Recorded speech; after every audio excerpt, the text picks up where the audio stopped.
You just outbid a father trying to save his son's life." The words hit the velvet air of the auction room like a thunderclap. A dozen heads turned. Champagne glasses paused midair. Forks froze halfway to mouths. At the front of the grand hall, Jack Morgan's voice didn't tremble, though his knees wanted to. He stood taller, despite the cheap rented suit that didn't quite fit his shoulders, and the fact that he was surrounded by New York's most polished elite. His face was flushed, not from shame, but from fury. Across the room she sat, poised, as if carved from marble. Grace Kensington didn't blink. Her back was straight legs, crossed one manicured hand, resting elegantly on her bidding paddle marked $1.88. She didn't flinch when Jack's voice broke the unspoken rule of silence among the wealthy: never make it personal in public. The auctioneer who'd moments ago been riding the electric thrill of rising bids now faltered.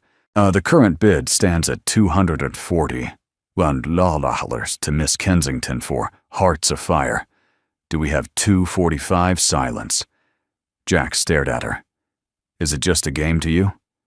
His voice was lower now, but no less sharp. You toss money around to decorate your penthouses. I'm trying to buy my kid a chance at breathing past 12. A gasp rippled through the front rows. Someone from the board of the Children's Heart Foundation leaned in to whisper nervously to the auction coordinator. Still, Grace said nothing. Her expression was unreadable, cool, composed, unreadably expensive. The kind of stillness that only comes from being born into a life where no one ever dared say no to you. Jack turned to the crowd. I don't belong here, I get it. I'm a grease monkey from Brooklyn with hospital bills stacked higher than your wine racks. But that painting was supposed to come with a grant for pediatric surgery. That's what they told us. From the back, someone finally stirred. Sir, this is a charity gala. Let's keep it civil. Jack let out a dry laugh. Charity for who now? She spoke. Grace's voice was calm, but it carried through the marble hall like a judge's gavel. You don't know me. Don't assume why I'm here. No, Jack snapped. I don't know you, but I know you don't need it. Her gaze didn't shift. And you think you're the only one in this room who does. The silence that followed was different now, heavier. But Jack couldn't stop. The anger, the months of desperation, the night shifts, the voicemail from the hospital that said complications have progressed, they all boiled over in his chest. He pointed to the painting, a vibrant burst of crimson and gold that seemed to flicker like real fire. That was my shot. That painting was hope. You don't get what it's like to watch your kid fall asleep with an oxygen mask praying it's not the last time. You don't know what it's like to choose between medicine and rent. Grace lowered her paddle. Everyone froze. I withdraw, she said quietly. A stunned murmur echoed. Jack blinked. What I said, I withdraw my bid. The auctioneer clearly rattled, coughed.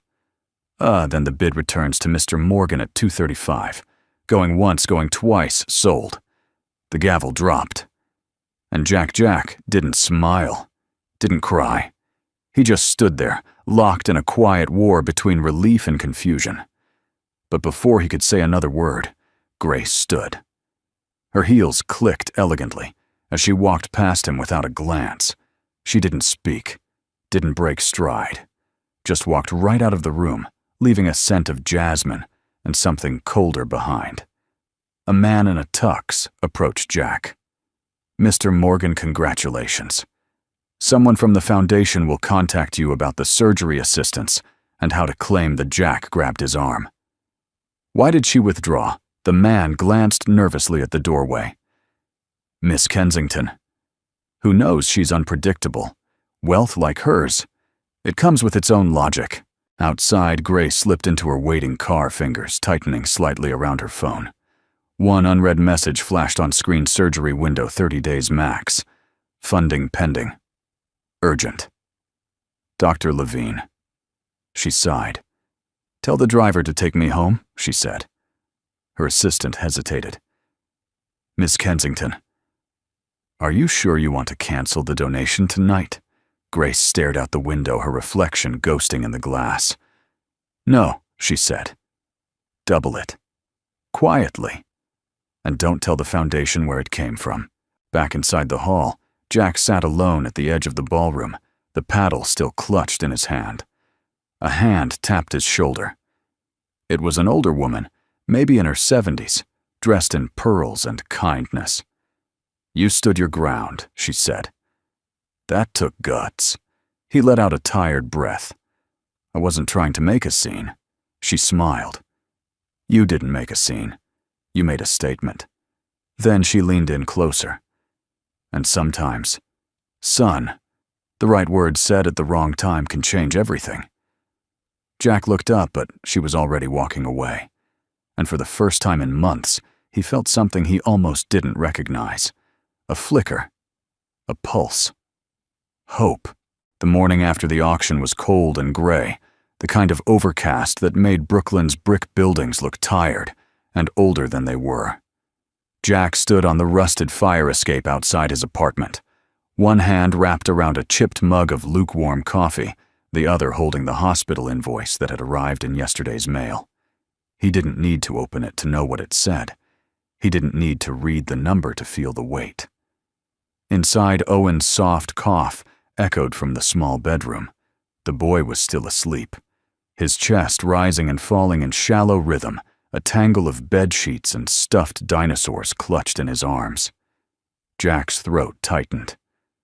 How many nights like this did they have left? Jack exhaled slowly, the steam from his breath curling in front of him like ghosts he couldn't chase away.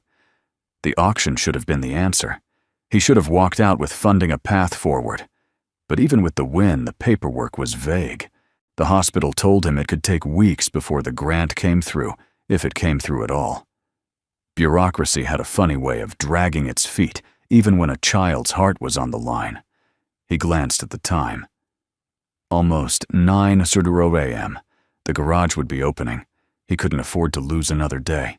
Meanwhile, 60 blocks north, Grace Kensington sat in silence behind a wall of glass. Her office stretched across the entire top floor of the Kensington Arts Tower, a shrine of modern elegance. White marble floors, museum-grade lighting, and zero signs of life except for the dozen unread emails blinking on her laptop.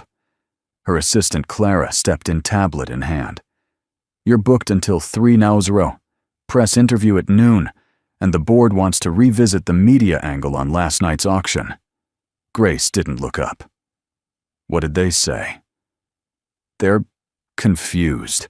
You bid aggressively and then withdrew at the last second. The foundation director was blindsided. Grace leaned back in her chair, eyes on the skyline. Did we make the donation? Clara nodded. Double the initial pledge. Anonymous as you requested. The surgery grant Jack Morgan won will be activated immediately. Just needs his paperwork.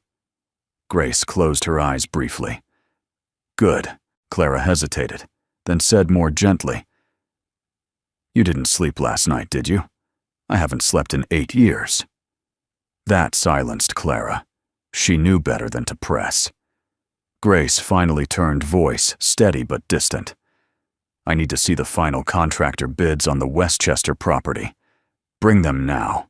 That afternoon, Jack was elbow-deep in the hood of a battered 003 Chevy at Miller's Auto when a sleek black town car pulled up outside. Everyone in the shop stopped.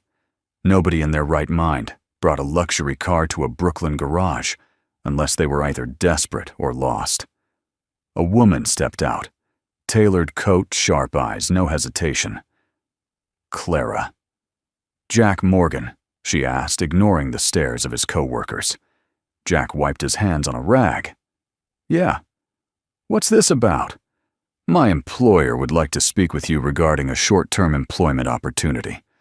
You'll be compensated well above standard rates and provided accommodations. She believes your skills and your situation may align.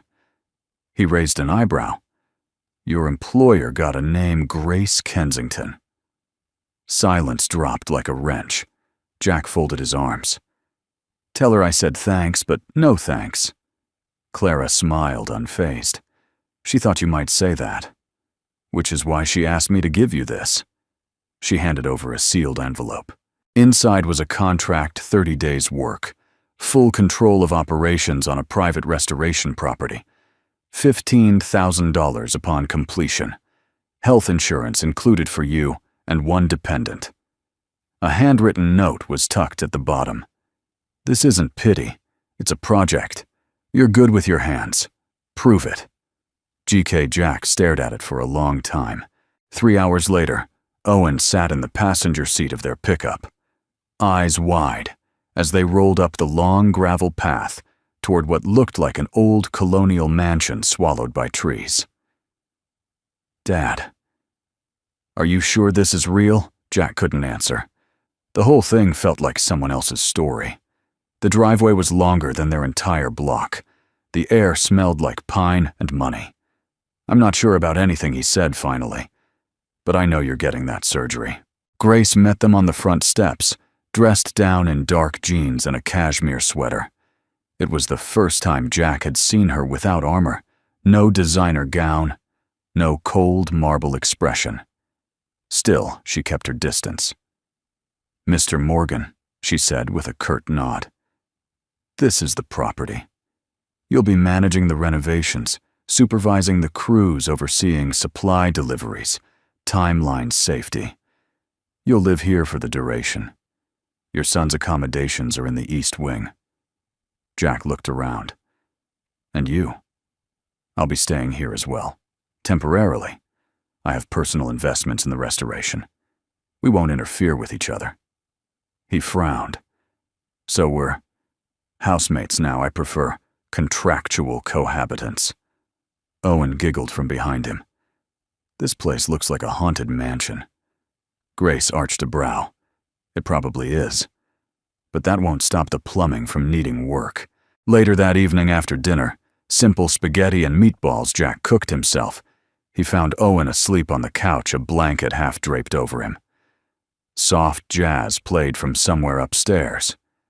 Jack stood in the grand hallway staring up at the spiral staircase. He didn't trust her. Not yet. But he couldn't ignore the fact that his son had smiled today for the first time in weeks. In her room, Grace sat at the piano, fingers resting gently on the keys. She played a melody no one else had heard in years, a song her brother used to hum when he couldn't sleep back, when life had promise, and love had not yet failed her. Downstairs, Jack paused. That song. Sarah used to play it, his late wife. A chill ran down his spine, and for the first time since the night she died, he felt something that scared him more than grief ever had. Recognition. The next morning smelled of fresh lumber and damp earth. Jack stood at the edge of the overgrown garden blueprint in one hand, coffee in the other, watching a crew unload crates of tiles, wood beams, and antique fixtures. It was chaos, glorious, organized chaos. And for the first time in what felt like forever, he felt like a man with a purpose again. This place has good bones, he muttered more to himself than anyone else. You should have seen it before the termites. He turned. Grace stood beside him, arms crossed. Hair pulled back in a no-nonsense ponytail, a tablet clutched in one hand like a weapon. She was dressed in denim and a navy windbreaker, but still looked like she belonged more in a boardroom than in a place that smelled like sawdust and sweat. Jack raised an eyebrow. Didn't take you for the early morning type. I didn't take you for the kind who reads blueprints in your sleep. He smirked, but didn't answer. The tension between them had cooled slightly since their first confrontation, but it still lingered like static before a storm. Grace glanced down at the plans. You shifted the staircase redesign. Why, he pointed with his pen. Natural light hits from the east.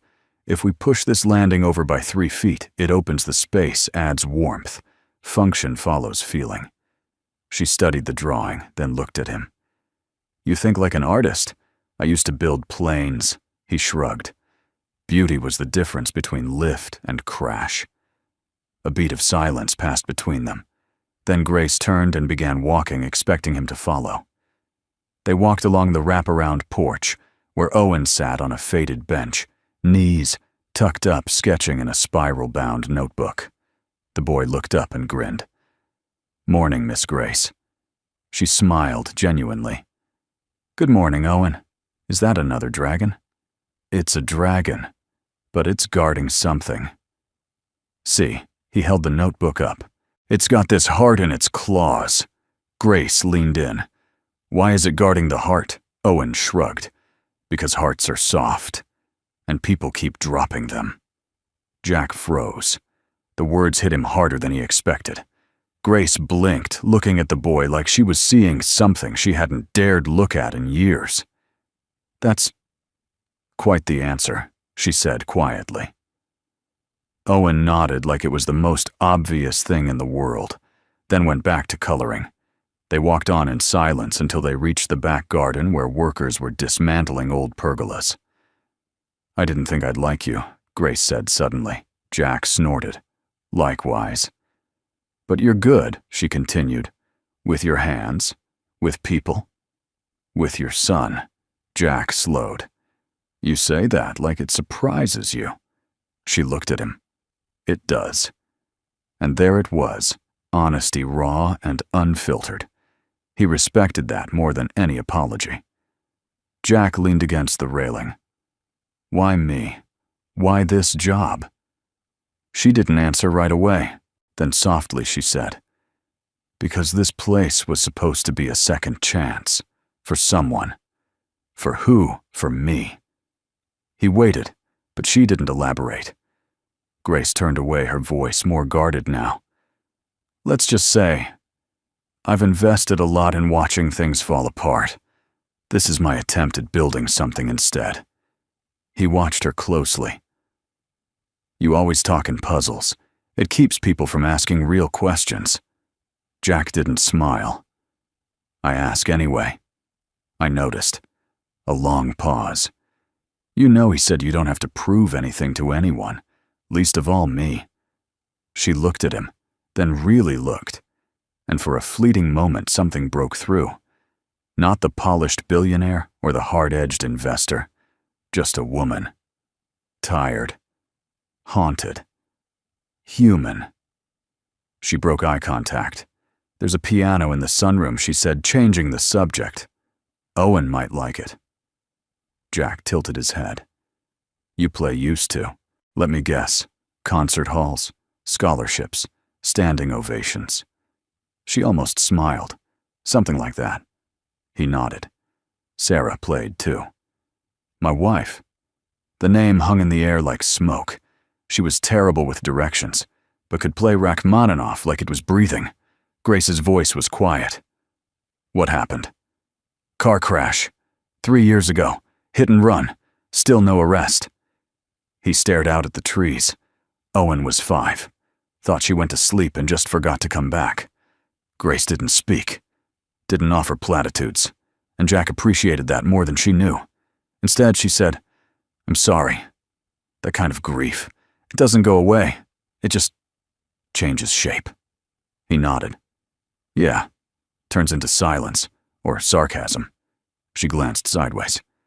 "You're more the sarcasm type." "I'm full service," he replied dryly. They stood in silence again, but this time it wasn't uncomfortable. Grace finally broke it. "There's a formal dinner at the end of the month. Donor showcase. I'd like you to stay on through then." Jack narrowed his eyes. "And play what role, resident handyman or arm candy?" She smirked. "That depends on the suit you bring." Jack gave her a long look. "You really don't do normal, do you?" She shook her head. "Normal is overrated." He stepped closer just enough to make her notice. "So is pretending you don't care when you obviously do." Her expression flickered. He let the words settle, then stepped back. "I'll think about the dinner." "You'll say yes," she said simply. "Because you want to see how this ends." Jack raised an eyebrow. "No. I want to see if it begins." She didn't answer. But this time her silence felt less like retreat and more like surrender. That night, Jack watched Owen sleep under the high ornate ceiling of the guest room, his small chest rising and falling with ease. The color in his cheeks was back. There was laughter in his voice again. He reached out and gently pulled the blanket higher. From somewhere in the house, the soft sound of piano keys drifted through the vents. Not a full song, just a single line. Tentative. Searching. Like someone relearning a language they thought they'd forgotten. And Jack closed his eyes, letting it fill the quiet space where grief had lived for too long. By day 8, the mansion had begun to breathe again. Sunlight streamed through newly cleaned windows. Old floorboards hummed under the weight of workers, and fresh paint dulled the scent of forgotten years. The house was healing. But Jack and Grace? They were still circling. He worked from dawn to dusk, directing crews crawling under beams, adjusting schedules, fighting with stubborn pipes and fussy antique lighting. She watched always close, but never too close, always ready with a clipboard or a critique. Their rhythm was functional, efficient, cold, at least until Owen warmed the edges. That Thursday morning, Grace found herself in the kitchen, barefoot holding a mug of tea she didn't remember making. Owen sat at the table, peanut butter on his cheek, a piece of toast in his hand, explaining the difference between Eastern and Western dragons. One breathes fire, the other breathes fog, he declared. But fog can be scarier. It hides things. Grace blinked. And what does that mean? Owen shrugged, licking jam from his fingers. Sometimes, you don't need fire to burn stuff down. She stared at the boy, unsure if she was speaking to a child or an old soul in sneakers. Jack entered, wiping grease from his forearm with a rag. You giving her life advice now, buddy? Owen grinned. She needs it. Jack poured his coffee, offered a quiet morning, and went back outside before Grace could respond. The next few days passed like a series of quiet storms. Every time they approached something resembling connection, something else. Her walls, his doubts, pushed them back. Until the greenhouse. It was Saturday evening. A thunderstorm had rolled in, fast, swallowing the golden hour in gray. Jack had gone to secure the west shutters, unaware that Grace had slipped into the greenhouse to check on the conservatory flooring. The wind slammed the old door shut behind her. Locked. 10 minutes later, Jack came looking. You trapped too, she asked flatly, arms crossed, rain speckling the glass around her. He rattled the knob, frowned. Looks like it. Great, he chuckled. You'd think billionaires could afford working hinges. She shot him a look. You'd think contractors could replace them faster. The wind howled louder. Lightning cracked above the glass ceiling, illuminating vines clinging to the frame like ghostly fingers. Jack leaned against a wall, afraid of storms. No, she said, then paused, afraid of silence. He looked at her. Really looked. That's an odd fear. No, it's the most honest one. Jack sat down on an overturned crate. Why? She hesitated, then slowly sat across from him. Because silence has a voice, she said. And mine says things I don't want to hear. Jack didn't push, just waited. Grace exhaled.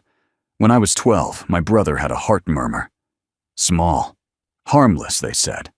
Nothing to worry about. But it got worse. My parents refused to let anyone know. Said a medical condition would taint the Kensington name. They waited too long. Jack's voice was quiet. He didn't make it. No. The word dropped like a stone in water. I played piano at his funeral, she added. The same piece I played the night you heard me. I haven't played in years. Until this place. He studied her. That's why you donated to the surgery fund. Grace looked down. I didn't do it to feel good. I did it because I couldn't save him. And I needed to feel like I could save someone. Jack's voice was low but firm. "You already did." She looked up sharply. "My son's alive right now because someone with too much money and too many ghosts made a decision that wasn't about her name." She swallowed hard, the mask cracking. "I wasn't going to tell you," she whispered. "I know. But now I do." He didn't thank her. Not with words. Instead, he stood, walked to her, and offered his hand.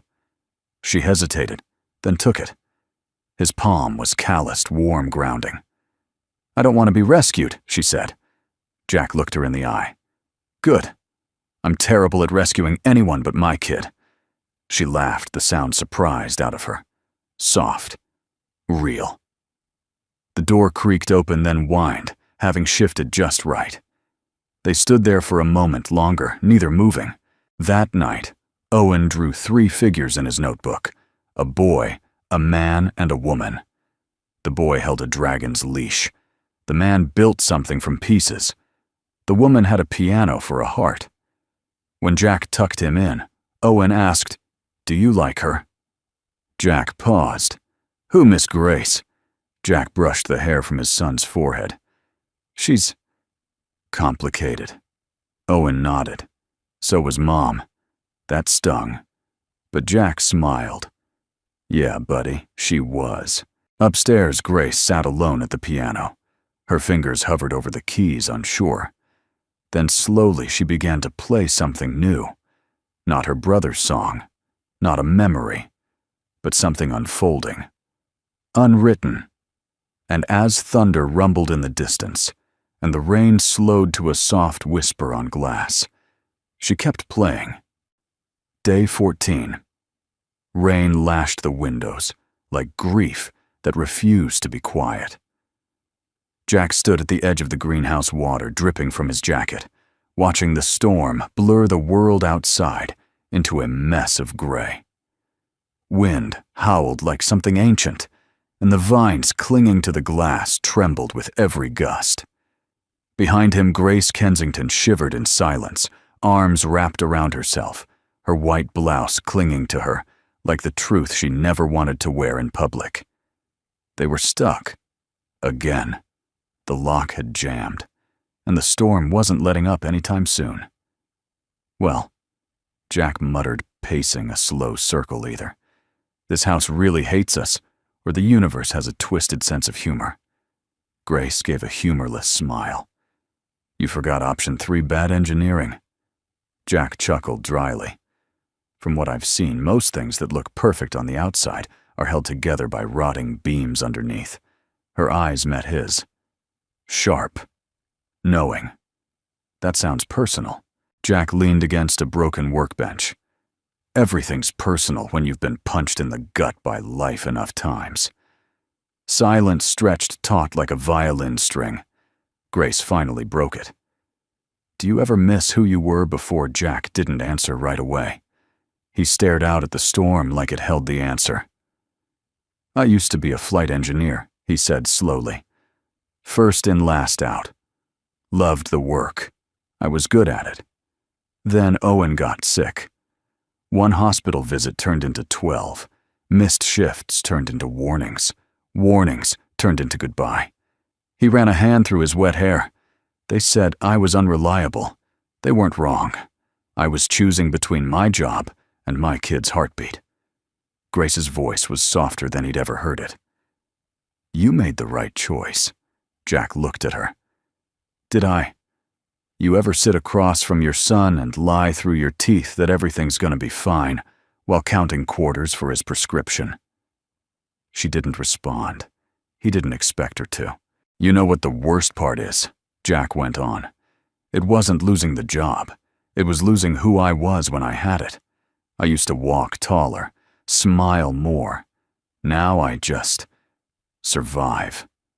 Grace inhaled slowly, as if gathering something fragile inside. "When I was 16, she said her voice controlled my brother collapsed in the middle of our living room. He was 14. I called 911 before my parents could stop me." Jack turned to her still. "They flew him to Johns Hopkins. Said he needed surgery within the month, or the risks would increase exponentially. I begged my parents. I cried. I screamed. I even offered to go public to donate my own trust to cover the fallout. She swallowed. Her voice cracked just once. They refused. Said a sick heir would tarnish the family's image. They were funding a campaign for American childhood wellness at the time. Their photo with a fragile child would have looked contradictory. Jack was silent. Grace looked at him, tears standing in her eyes, but not falling. He died 36 days later, on a Tuesday, alone. Jack's voice came low, almost reverent. You were a kid. It wasn't your fault. But I didn't stop them. Her jaw trembled. And I swore if I ever had power, I'd never let a child die just so someone could save face. That was it. The heart beneath the steel. Not a cold billionaire. Not a distant stranger. Just a sister. Still grieving. Jack crossed the room slowly. Not to comfort her. Not to fix her. Just to be near the wound that mirrored his own. Grace looked up at him, guarded again. Don't mistake vulnerability for permission. Jack nodded. I won't. But I see you now. Not just the headlines. She gave a half laugh. And here I thought I was the one judging you. We both made assumptions, Jack said. I thought you were heartless. You thought I was reckless. Well, she admitted you were reckless. He smirked. Only when locked in glass cages with billionaires. The wind screamed. The glass shook. Thunder cracked hard enough to make them both flinch. Then something unexpected. Grace laughed. Really laughed. Not polished. Not practiced. A sharp, startled burst from her chest like it surprised her too. Jack smiled at the sound. You know, she said, wiping her eye. I'm not sure we trust each other yet. We don't, Jack agreed. But maybe. We respect the wreckage. She tilted her head. That's poetic for a mechanic. I build things, he said. Even broken ones. A beat. Then her voice quieter. Can you build something that doesn't fall apart the moment someone leans on it? Jack looked her in the eye. Maybe. If someone's willing to hold up the other side. Another silence. This one different. Charged. Still. The storm outside began to fade like the house was finally listening. The lock clicked behind them, released by the wind, or maybe mercy. Jack reached for the door, but paused. You coming? Grace. Hesitated. I don't know where this is going. He turned slightly. Neither do I. But Owen smiled this morning. That's all I need today. She nodded, stepped toward the door beside him. And as they stepped out into the drenched evening light, neither of them noticed, but the vines around the greenhouse had started to bloom. Day 17. The morning sun rose soft and golden over the estate, casting dappled light across the freshly cut lawn and dew-drenched hedges. In the backyard, laughter echoed high, pure, and unguarded. Owen was running in crooked circles, holding a foam sword aloft, like a tiny knight defending his cardboard kingdom. Grace stood barefoot in the grass, playing along her heels, forgotten on the patio. Yield, Sir Owen, she laughed, dodging a wild swing. Never. Owen shouted, grinning. Dragons don't negotiate from the shadows beyond the fence line, a camera clicked. By noon, the world knew. The headline spread like wildfire. Billionaire heiress Grace Kensington's charity. Stunt exposed a hired single dad and a sick kid. Below it, a grainy zoom lens shot Grace mid-laugh barefoot, chasing Owen across the lawn. The caption, inside the 40-meter mansion, where pity becomes performance. Jack didn't see it right away. He was in the workshop, elbow deep in retiling the fireplace, when his phone buzzed violently in his back pocket. It was Miguel from the garage in Brooklyn. Jack, man, turn on the news. You're everywhere. Jack blinked. What? There's photos of you, Grace and Owen. Tabloids saying the whole thing's staged. That she hired you. You know anything about this? His chest tightened. He dropped the trowel, wiped dust from his hands, and pulled up the story. The headline slammed into him like a fist. Hired, staged, manipulated. His eyes scanned the photos. His boy smiling. Grace glowing like she'd found something worth losing control for. And beneath it all, the stinging implication none of it was real. He found her in the library. She was sitting at the long walnut table phone, off laptop, closed expression unreadable. "You saw it," she said, without looking up. Jack didn't speak. She rose slowly, setting her cup down. "Say what you came to say." His voice was cold. "Was this the plan all along?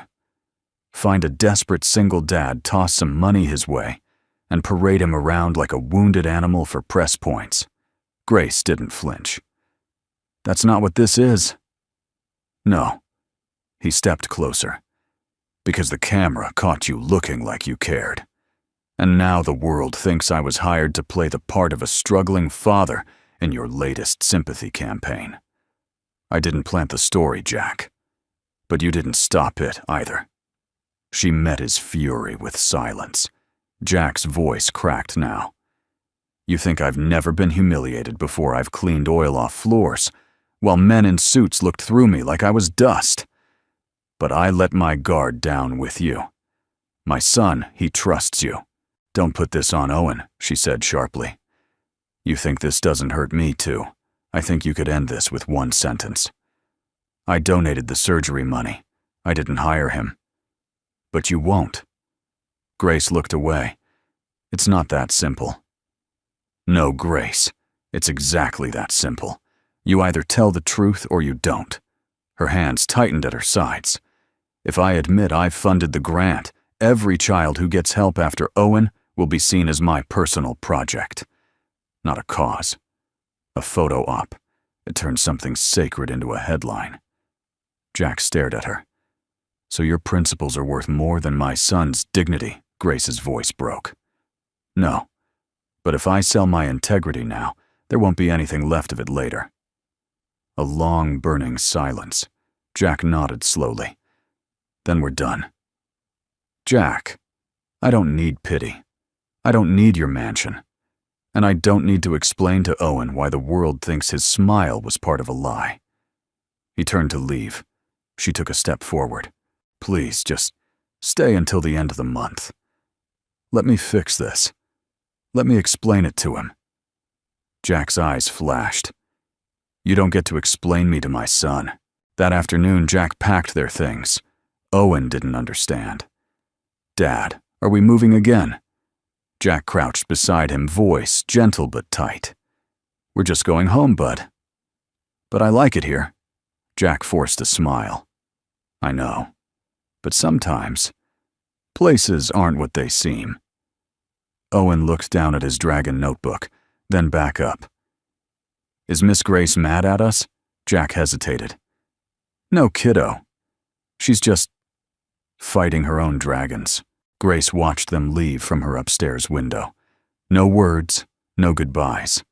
Just the sight of Jack's truck disappearing down the gravel drive. And when the engine was gone, when the silence returned like an old friend, she sat down at the piano, hands on the keys. She didn't play. She couldn't. Not with her heart this loud. Day 20. It was just past noon when the letter arrived. Jack had been back in Brooklyn for 3 days, but it already felt like 3 lifetimes. The apartment was smaller than he remembered, the sounds louder, the weight of old worries heavier. He sat at the kitchen table, mail scattered before him. Bills, flyers, junk. One envelope stood out white heavy, embossed with the name of a law firm he didn't recognize. He opened it slowly, half expecting bad news. Instead, it brought a silence that stole the air from his lungs. This letter serves as confirmation that the total amount of $24,000 USD has been transferred by Ms. Grace Kensington to the Hearts Afire Medical Fund on behalf of minor Owen Morgan. Funds were released 3 weeks ago, and are now fully active for use toward immediate surgical scheduling and post-op care. 3 weeks ago. Jack's hands tightened around the page. Tucked inside was a smaller note, handwritten in careful slanted script. Clara's handwriting. She never wanted credit. Only for Owen to live. Jack leaned back in his chair, the letter trembling in his hands. He stared at the wall, blinking fast. 3 weeks ago.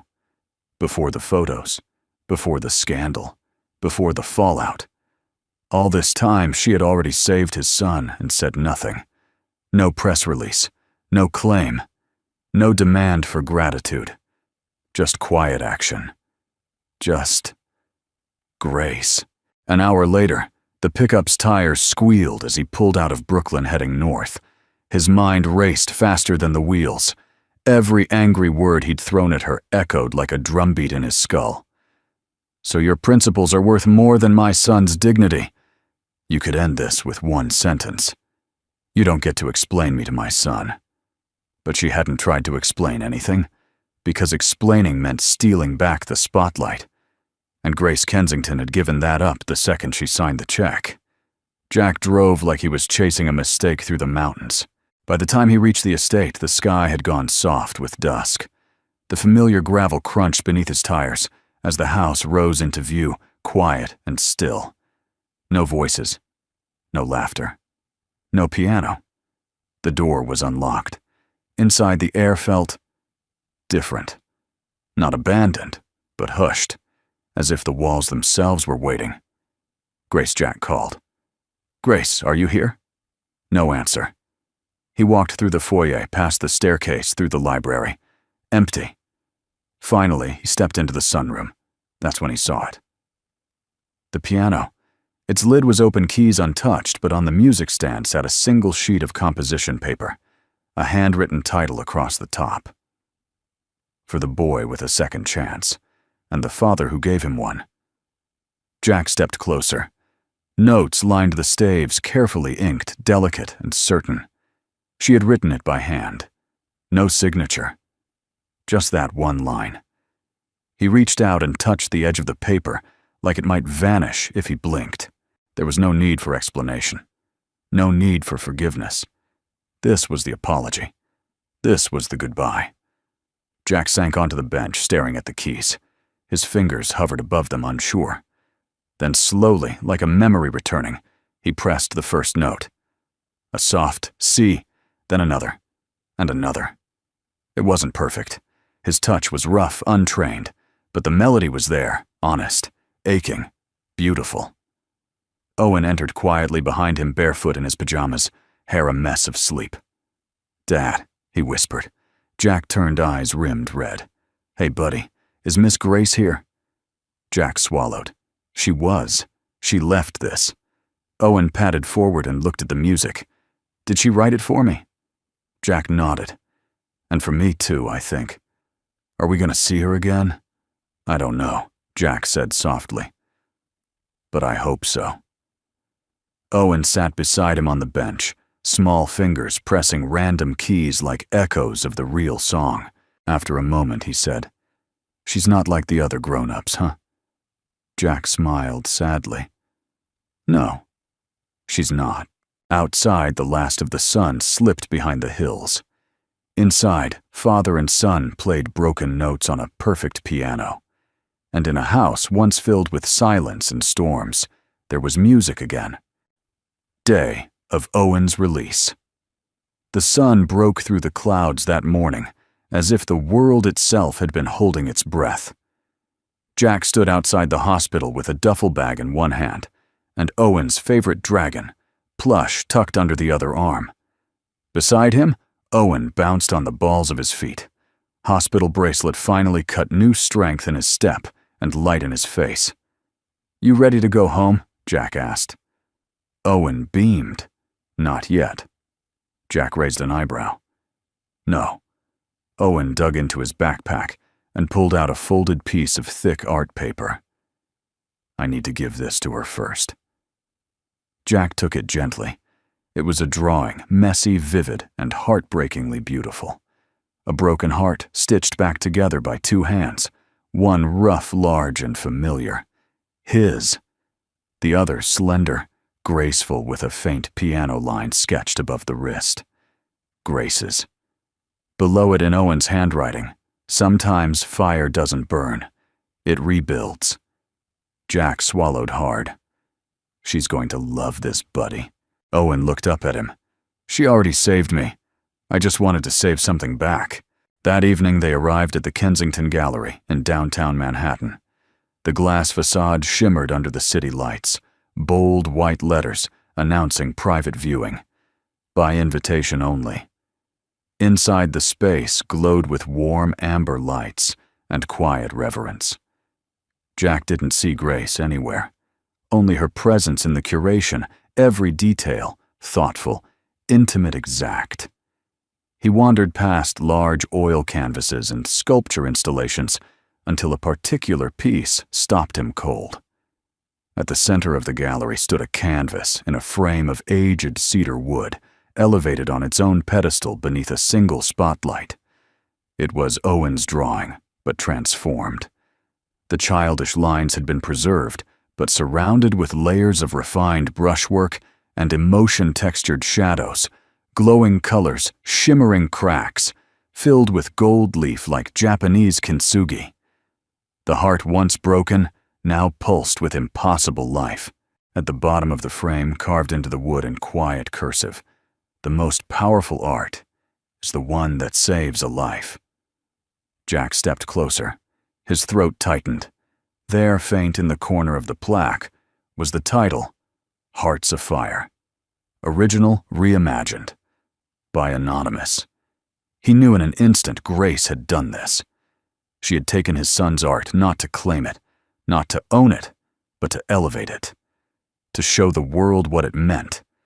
And she had done it without her name, without credit. Just like always. A voice behind him murmured, "You can feel it, can't you?" Jack turned. A woman in a black blazer and gallery badge offered a soft smile. "That piece has made more people cry tonight than the entire collection combined." He cleared his throat. "Who submitted it?" "Anonymous donor," she replied. "All proceeds go toward pediatric surgical grants. Silent auction opens tonight. Winner keeps the painting, but only if their story earns the final approval." Jack blinked. Approval. The woman nodded. The artist set one rule. The painting only goes to someone who understands what it means to be broken and still choose to build. Later that night, Jack wandered through the soft buzz of the gallery's upper floor, his fingers trailing along the edge of a wine glass he hadn't touched. He wasn't dressed like the others. No tuxedo. No cufflinks. Just a dark blazer and the scars of someone who'd seen too much and finally had something to lose. He approached the silent auction table. On the bid sheet for Hearts of Fire, only one name had been typed, Anonymous. Below it, handwritten in ink, was the line, "I don't want to own it. I just want to say, thank you." Jack borrowed a pen. Beneath that line, he wrote, "I don't want it back. I just want to earn it." He turned, and across the room she was there. Grace. Hair swept back in a low knot. Simple black dress. No jewelry. Just Grace, in every sense of the word. Their eyes met. And in that moment, with 100 voices murmuring and champagne glasses clinking, the room faded. He didn't walk. He moved, as if his heart had remembered the beat it had always known. She met him halfway. He stopped a breath away. "I saw what you did," he said quietly. "With Owen's painting." Her eyes didn't waver. "It wasn't mine to keep, just to protect." His voice thickened. "You saved him before I knew you'd even tried." Grace looked at him, vulnerable and strong all at once. "You were already saving him. I just helped carry the weight." He took her hand. "I don't want to walk away again." Her smile broke, slowly tender and true. "Then don't." Behind them, Owen stood near the edge of the room, watching with wide, knowing eyes. He held his dragon plush in one hand and sketched with the other. A new drawing, this time not of fire, but of home. Saturday night. The auction hall, the ballroom at the Langston Hotel, shimmered like a dream wrapped in gold. Crystal chandeliers spilled soft light onto rows of white draped tables, where Manhattan's elite mingled in tuxedos and gowns. Waiters floated past with trays of champagne. A quartet played something elegant and forgettable near the velvet-draped stage. But no one noticed the music, because all eyes were on the easel at center stage, and the painting. Hearts Afire. It was the final piece of the night, the most talked about, the most mysterious. Bidders had placed silent offers for days, anonymous, reverent, curious. Tonight the rules were reversed. A single item. One final public bid. But the auctioneer would not determine the winner. The artist would. And tonight, Grace Kensington would speak. She stepped onto the stage in a navy silk gown, her presence quiet, but magnetic. Her heels made no sound on the polished floor. She approached the microphone and let the silence stretch. Then she spoke. When I was a little girl, Grace began, her voice steady but soft. My parents taught me that art was a mirror, that it should reflect society culture status. And for a long time, I believed that. She paused, scanning the room. But one day, a boy, not famous, not wealthy, drew something on a folded piece of paper. A heart, cracked down the middle, stitched back together by two hands, his father's, and mine. A few people shifted in their seats. Flashbulbs clicked, muffled. That boy had nothing to prove, she continued. And his father, he had nothing to sell. They weren't trying to impress anyone. They were just trying to survive. Her voice dropped, intimate now. I thought I was teaching the world something with my galleries, my foundations. But that boy and his father, they taught me how to live again, how to love, how to hope. Silence blanketed the room, not heavy, sacred. Grace stepped aside slightly, gesturing toward the painting now illuminated behind her. Tonight this piece has been the subject of speculation offers press. But this painting isn't valuable because it's beautiful. It's valuable because it means something. Because it saved someone. Because it was true. She inhaled, glanced down at the cue cards she never used, then looked up again. I'm bidding for it tonight. Not because I want to own it. Her gaze flicked to the back of the room, to a boy with big eyes and a dragon plush clutched to his chest, and to the man beside him holding his breath. But because I need the world to understand, some things are too priceless to keep. And with that, she nodded. The auctioneer stepped forward. Opening bid set previously at $501. Do I hear in advance hands raised? 1 million, 1.6, 2.1, 3. Jack watched, stunned, as the numbers kept climbing. She didn't even blink. When the number hit 5 million, no one else dared raise a hand. Grace stepped forward and declared final bid. The room waited. No one challenged it. Sold. A round of polite applause. But Grace wasn't finished. She walked to the easel, carefully lifted the painting from its stand, turned back toward the crowd. Camera flashes began to pop. Phones rose. She stepped to the front of the stage and said clearly, with the weight of every truth she'd carried, and now I return it to its rightful owner because some things are too priceless to keep. She descended the steps, slowly like ceremony. The crowd parted in hushed awe as Grace Kensington crossed the room, past socialites and moguls, toward the smallest figure in the crowd. She knelt before Owen, meeting his wide, astonished eyes. This, she said softly, was never mine. Owen stared at her, clutching the plush dragon tighter. Jack stepped closer, stunned, moved beyond words. Grace gently handed the painting to Owen, her hands shaking now, not from nerves, but from the weight of what she was letting go. Owen whispered, "Thank you." Grace smiled, tears catching light like glass. She didn't say goodbye. She didn't need to. She rose, turned and walked away past the cameras, the lights, the whispers, into a silence more powerful than applause. And in her wake, a ballroom full of people finally understood. The most valuable art was never meant to hang on a wall. It was meant to heal. 1 week later, the rain came down in a gentle hush, more like a memory than a storm.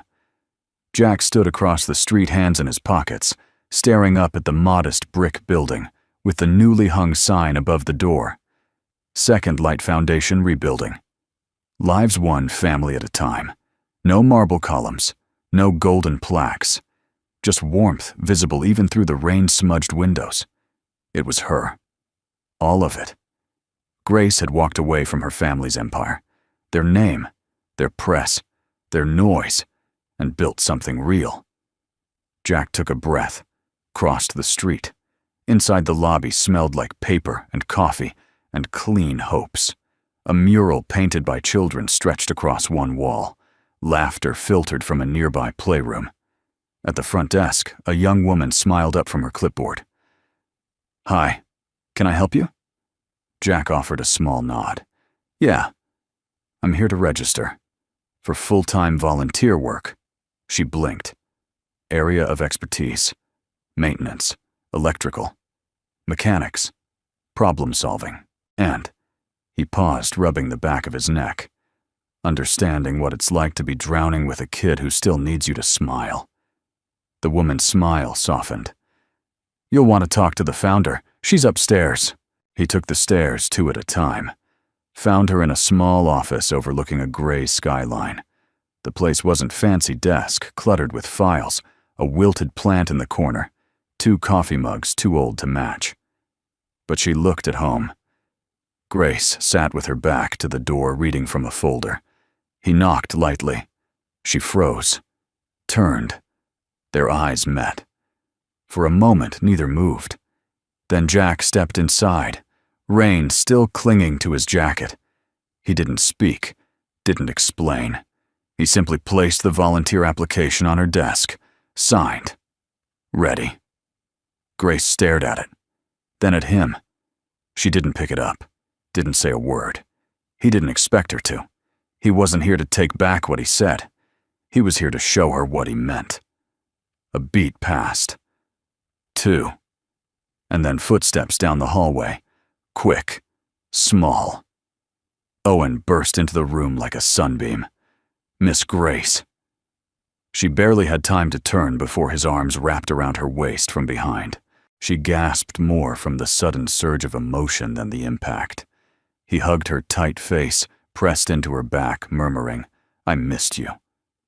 Grace's arms came down, gently wrapping around the boy, like she'd been waiting a lifetime to hold him again. Her eyes brimmed, but didn't fall.